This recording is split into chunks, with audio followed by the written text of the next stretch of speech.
Okay, so it's 9:20, it's Thursday night and I'm just getting ready to go to bed at the Anglesey Outdoors Youth Hostel. Pretty nervous, pretty tired actually. Don't start running till 1 o'clock tomorrow, which is going to be interesting for me because I usually start early in the morning. So just 34 miles to do tomorrow though, so bit of a warm up. Here's a bit of the kit. So sorted and resorted several times. Drop bag for day 2. Rucksack all packed and ready. Prolonging my bottle, hydrating my hydration sack. And then choices. Which pair of trainers do I wear? And it depends very much on what the weather is like tomorrow morning. Goes a little sink, just to keep it a little private, shower down the hall. So I'm going to try and make as many of these as I can as I go through the runs over the next few days, till I get bored of carrying this camera and talking to myself. Let's see how it goes. Put it this way, I've made it to the start line. The question now is whether I make it to the finish. Just at the start line now, a couple of minutes before registration.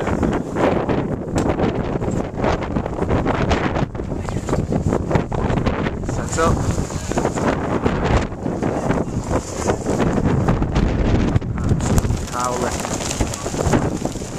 But at least the wind's going to be good. Let's say I'm a little bit nervous, so but it's warm and I feel good. Let's go. Just stand in the pizza shop door, don't let it show until I get there.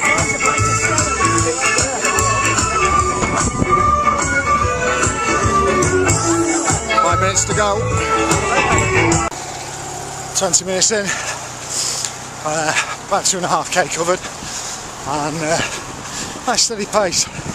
Should be about a 7 to 8 hour finish today.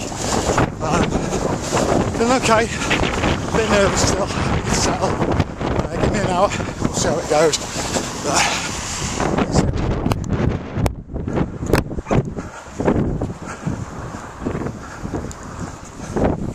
I just finished a little bit of coastal trail, back onto the coast road shortly. An hour in, 8.5 kilometres, so approximately 5 miles done. Looking about 7 hours, 7 to 8 hours still on target. Feeling okay. Wind is really strong. Luckily, most of the time it's behind us, but some great views.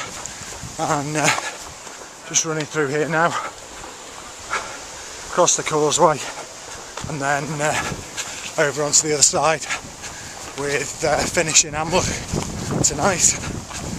Should be finished by 9 PM, all things being well.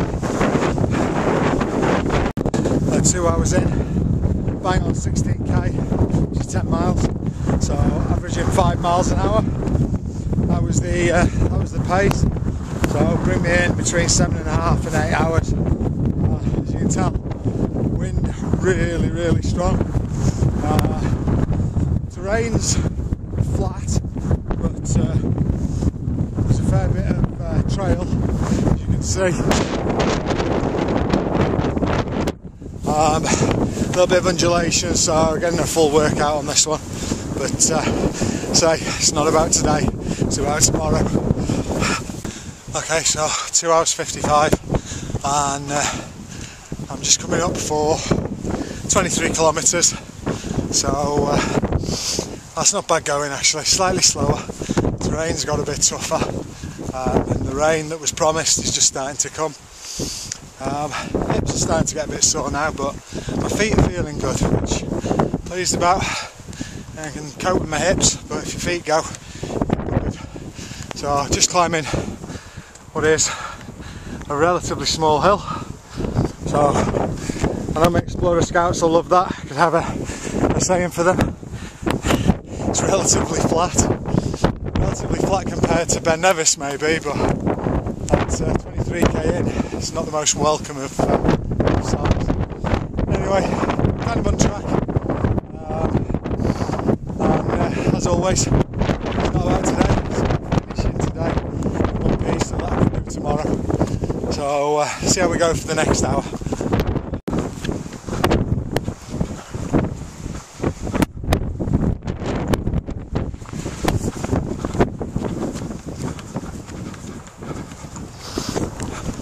Some view.